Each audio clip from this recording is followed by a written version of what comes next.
Law of diminishing marginal utility जो हमारा आज का टॉपिक है। Basically marginal utility, total utility और यूटिलिटी का जो कॉन्सेप्ट है वो मैं आपको पहले दे चुकी हूँ। अगर आपने अभी चेक नहीं किया तो आई बटन से आप चेक कर सकते हो, लिंक आपको प्रोवाइड कर दिया जाएगा। Other things remaining the same, marginal utility becomes smaller and smaller the more of a community a person has. Other things remaining same, जब भी हम लोग किसी भी लॉ की बात करें, ख़ासतौर पे इकोनॉमिक्स में, या फिर हम लोग अगर इकोनॉमिक्स के अलावा भी हम लोग बाकी साइंसेस भी देख लें तो बाकी साइंसेस में भी हमारे पास कोई ना कोई कंडीशन मौजूद होती है कि ये कंडीशन होगी, इसके मुताबिक अगर काम होगा तो ये जो चीज़ है ये, जैसे अगर आपने कोई रॉकेट जो है वो फायर करना है तो आपको पता होगा कि अच्छा इतने टेम्परेचर होना चाहिए, इतनी स्पीड होनी चाहिए, तब हमारे टारगेट को जाकर ये मीट करेगा। इसी तरह केमिस्ट्री में H2O एक फार्मूला है, आपको पता है कि इसी फार्मूले के अकॉर्डिंग जो है वो पानी होगा बनेगा। एक टेम्परेचर अगर फिक्स कर दिया गया है कि उस टेम्परेचर पे ये रिएक्शन होगा तो उसी टेम्परेचर पे वो रिएक्शन होगा, अदरवाइज़ नहीं होगा। सो इकोनॉमिक्स में भी जो लॉज हैं, इकोनॉमिक्स में जो लॉज हैं उनके लिए भी कुछ कंडीशंस रखती जाती हैं कि अगर इस कंडीशन के मुताबिक होगा तो ये लॉ जो है वो सही साबित होगा, लेकिन अगर ये कंडीशन फुलफिल नहीं होगी तो वो लॉ सही साबित नहीं होगा। अब अदर थिंग्स रिमेनिंग सेम में क्या चीज़ें आपके पास आती हैं वो हम लोग बाद में डिस्कस करेंगे, लेकिन पहले हम देखते हैं कि मार्जिनल यूटिलिटी जो है, डिमिनिशिंग मार्जिनल यूटिलिटी लॉ का जो लॉ है ये हमें बेसिकली क्या कहता है। ये हमें कहता है कि the same marginal, okay, other things remaining same, it must be the part of this one. Marginal utility becomes smaller and smaller the more of a commodity a person has. कि आप जब एक चीज़ को कंज्यूम करते हो और जितना ज़्यादा आप कंज्यूम करते रहते हो उसके लिए मार्जिनल यूटिलिटी जो आपकी होती है वो कम होती चली जाती है। फॉर एग्जाम्पल, आपने यहाँ पे हम बनाना की एग्जाम्पल ले लेंगे, सो मैं अभी वही ले लेती हूँ कि आप बनाना जो है आपने एक कंज्यूम किया, आपको यूटिलिटी ज़्यादा मिलेगी। आप साथ ही दूसरा बनाना कंज्यूम करते हो, आपको यूटिलिटी उतनी नहीं मिलेगी। आप तीसरा करते हो तो उससे कम हो जाएगी आपकी मार्जिनल यूटिलिटी। आप चौथा बनाना जो है उसे कंज्यूम करते हो तो आपकी मार्जिनल यूटिलिटी उससे भी कम हो जाएगी। सो marginal utility becomes smaller and smaller the more of a commodity a person has. अब हम लोग मतलब मज़ीद इस पे बहस करने से बेहतर है कि डायरेक्टली हम लोग टेबल पे जाएं और वहाँ से हम लोग देखेंगे एक्चुअल पीछे मतलब बैकग्राउंड में हो क्या रहा है। देखें, यहाँ पे हम लोग एक करते हैं एक टेबल ड्रॉ, जिसमें आपके पास सबसे पहले क्या आ जाएंगे, यूनिट्स आ जाएंगे। देन आपके पास टोटल यूटिलिटी आ जाएगी और फिर आपके पास क्या आ जाएगी, मार्जिनल यूटिलिटी। यहाँ पे हम जो यूनिट ले रहे हैं, यूनिट ऑफ बनाना ले रहे हैं, ठीक है, ये जहन में रखिएगा। आप पहला बनाना जो है उसे कंज्यूम करते हो, फर्स्ट यूनिट जो है वो आप लेते हो, तो आपकी टोटल यूटिलिटी हम सपोज करते हैं कि वो 20 होती है। मार्जिनल यूटिलिटी भी सेम होगी, जाहिर सी बात है, यहाँ पे अभी हम लोग चेंज को मेजर नहीं कर रहे, सिंपल जो टोटल यूटिलिटी है वही मार्जिनल यूटिलिटी है। अब क्या करते हो आप सेकंड जो यूनिट है उसे कंज्यूम करते हो, सेकंड बनाना जो है वो लेते हो। आपकी टोटल यूटिलिटी क्या होनी चाहिए, टोटल यूटिलिटी इंक्रीज करेगी, ठीक है, टोटल यूटिलिटी आपकी हो जाती है 35, लेकिन आपकी मार्जिनल यूटिलिटी डिक्रीज करेगी। अब एक चीज़ आपको याद होगी, अगर आपने प्रीवियस वीडियो अच्छे से देखी है तो हमने क्या किया था, हमने कहा था कि जो मार्जिनल यूटिलिटी होती है वो बेसिकली क्या होती है, आपके पास change in total utility over change in output. Okay, अब यहाँ पे देखिए हम लोग इस फॉर्मूला में पुट कर लेते हैं, आपका चेंज इन टोटल यूटिलिटी क्या आ रहा है, यहाँ से यहाँ तक कितना चेंज आ रहा है आपके पास, टोटल आपके पास चेंज आ रहा है जी 15 का, ठीक है, 15। और चेंज इन कमोडिटी, यहाँ से यहाँ तक जो कमोडिटी में चेंज आ रहा है वो क्या आ रहा है, 1 और 2 के दरमियान 1 का चेंज आ रहा है, सिंपल, ये 1 है, तो आपके पास क्या हो जाएगा 15। तो आपकी मार्जिनल यूटिलिटी कितनी है जी, यहाँ पे 15, यानी टोटल यूटिलिटी में जो चेंज आया वो आपके पास क्या आएगी, क्या है आपके पास, मार्जिनल यूटिलिटी। अगर इसे मज़ीद डेप्थ में समझना है तो हम वो भी समझ लेते हैं। अब देखें आपके यहाँ पे क्या है जी, 35,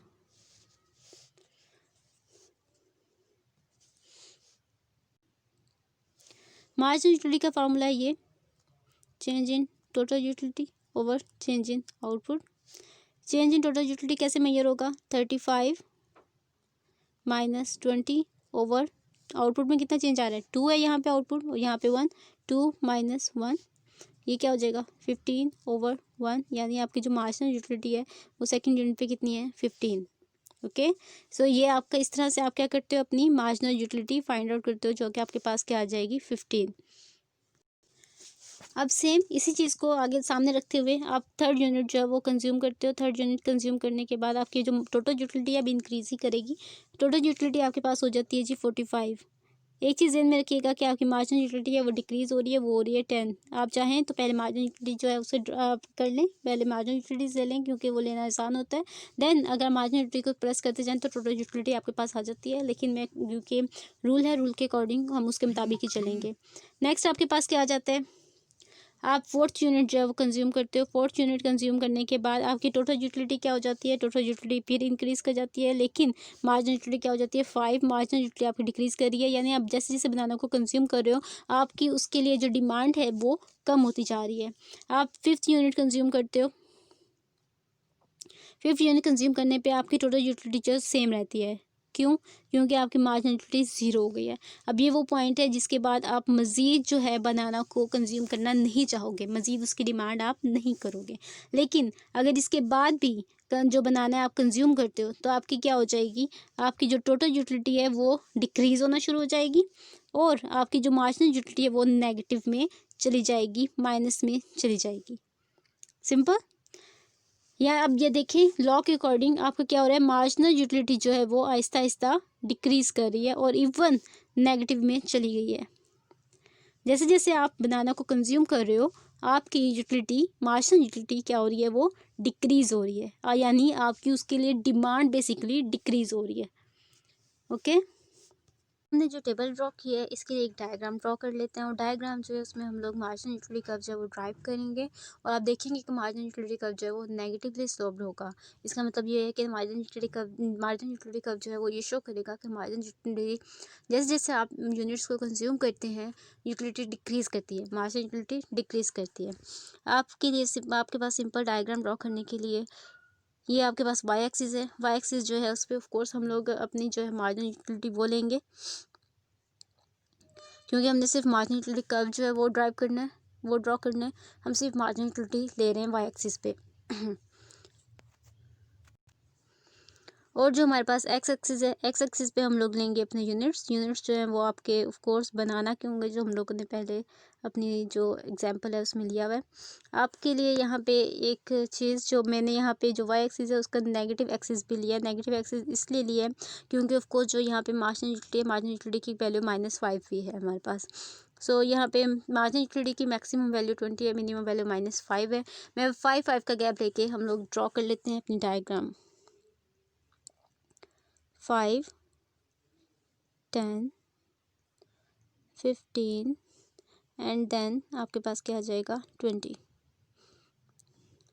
उसके बाद आपके पास एक और वैल्यू जो उनके -5 है वो ऑफ कोर्स यहाँ आ जाएगी -5। अब जो यूनिट्स हैं वो यूनिट्स आपके पास 6 यूनिट हैं। हम लोग यहाँ पे एक्स एक्सिस पे यूनिट्स ले लेते हैं अपने। यहाँ पे आपके 1, 2, 3, 4, 5 एंड 6। अब हम लोग यहाँ पे अपनी डायग्राम ड्रॉ करते हैं। जो हमारा फर्स्ट यूनिट है, फर्स्ट यूनिट पे मार्जिनल यूटिलिटी क्या है आपकी 20। फर्स्ट यूनिट पे आपके पास मार्जिनल यूटिलिटी 20 आ जाएगी। देन सेकंड यूनिट पे 15। थर्ड यूनिट पे 10 है, थर्ड यूनिट और 10 मार्जिनल यूटिलिटी। फोर्थ यूनिट पे आपकी 5 है मार्जिनल यूटिलिटी। देन 5 यूनिट पे 0 है, वो यही पॉइंट होगा आपके पास। और जो 6 है उस पर आपकी मार्जिनल यूटिलिटी क्या है -5। अब इन पॉइंट्स को आप मिला दें। इन पॉइंट्स को जब आप मिलाएंगे तो आपके पास जो कर्व आएगा उस कर्व को आप क्या कहेंगे, मार्जिनल यूटिलिटी कर्व।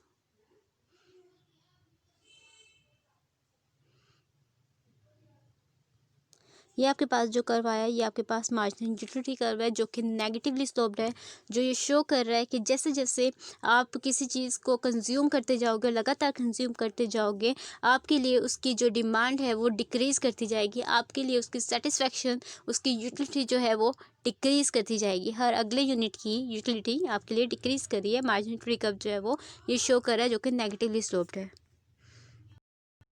जी, तो अब हम चलते हैं अपने नेक्स्ट पॉइंट पे। जो हमने आपसे पहले कहा था कि अदर थिंग्स रिमेनिंग सेम, उनका उसका क्या मतलब है, कौन कौन सी चीज़ें हैं जिसे हम सपोज करें, इमेजिन करें कि वो चेंज नहीं होंगी। अब वो चीज़ें आपके पास कौन कौन सी हैं। सबसे पहले मतलब ये कि हम लोग इमेजिन करते, सपोज करते हैं कि चीज़ ये ऐसे काम करेगा अगर कंटिन्यूस यूज़ ऑफ गुड, कि अगर आप जो चीज़ कंज्यूम कर रहे हो उसे कंटिन्यूसली कंज्यूम करो, उसमें कोई गैप ना आए। आप अगर पानी का एक गिलास पिया है और आप उसके बाद दूसरा गिलास पियो तो मार्जिनल यूटिलिटी कम होगी, लेकिन आपने एक पानी का गिलास अभी पिया है और 2 घंटे के बाद दूसरा गिलास पीते हो तो मार्जिनल यूटिलिटी कम नहीं होगी, मे बी मार्जिनल यूटिलिटी ज़्यादा हो जाए, आपको प्यास मे बी ज़्यादा शिद्दत से लगे। इसी तरह हमारे एग्जाम्पल में अगर आप बनाना कंज्यूम कर रहे हो तो एक के बाद दूसरा, दूसरे बाद तीसरा लगातार कंज्यूम किया जाएगा, तब आपकी मार्जिनलिटी कम होगी, अदरवाइज नहीं होगी। आगे आ जाते हैं रीज़नेबल क्वांटिटी। रीज़नेबल क्वांटिटी मतलब ये कि जो आप गुड ले रहे हो वो उसकी ना वो बहुत स्मॉल साइज़ में हो ना वो बहुत लार्ज स्माइल जो साइज़ हो, ठीक है।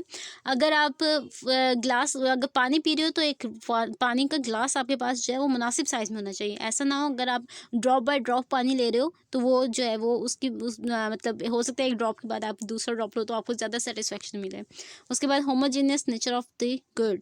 होमोजेनियस नेचर ऑफ गुड मतलब कि जो गुड आप कंज्यूम कर रहे हो उसकी नेचर चेंज नहीं होनी चाहिए, वो सेम नेचर की होनी चाहिए। ऐसा ना हो कि अगर आप जैसे कि फॉर एग्जांपल एक अब जैसे पानी को ही ले लो आप, अगर आप पहला जो ग्लास लेते हो वो सिंपल टैप वाटर ले लेते हो और दूसरा ग्लास जो आप लेते हो वो मिनरल ले लेते हो, मिनरल वाटर लेते हो, तो आपकी जो सेकंड ग्लास होगा उसके लिए आपका जो सेटिस्फेक्शन लेवल है वो ऑटोमेटिकली इंक्रीज कर जाएगा।